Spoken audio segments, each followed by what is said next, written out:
another massive takeaway that will go that I still don't think about enough is Mark was talking about some bullshit and he just says, you know what I ask him? What's the solve?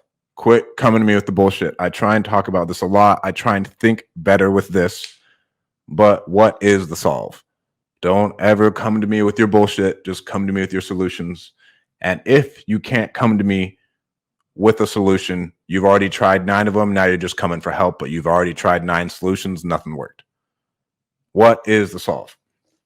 So generally, for those of you who are newer in business, or maybe you're in it and you're just a shitty leader, because I do know a lot of older people who are in business who I think are dog shit leaders.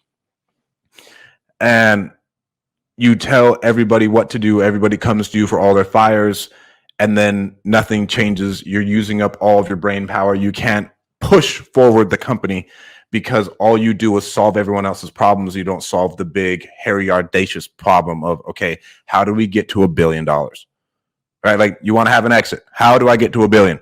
How do I get to $1 billion? How do I get to $1 billion? How do I get to $1 billion? Not how does this paper go on the fucking fax machine? Let them fucking figure that out. Tell them to figure it out. But what's the solve? If most people come to me, like, what's the solve? If someone does come to me with a problem, I've gotten better now to like, all right, so tell me your solutions. Like, tell me what you've tried, and then let's go from there so I don't waste my time throwing out shit you've already tried before.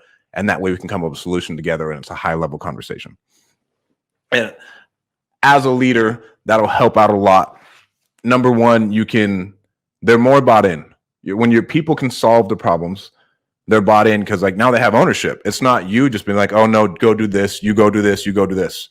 This person takes ownership and they do that shit. And they're like, oh, nope, I already did it. I didn't even know. You don't even need to worry about it. It's all done. That's when you can truly start to scale your company, when you start to create more leaders and more independent thinkers. I think it's the hardest thing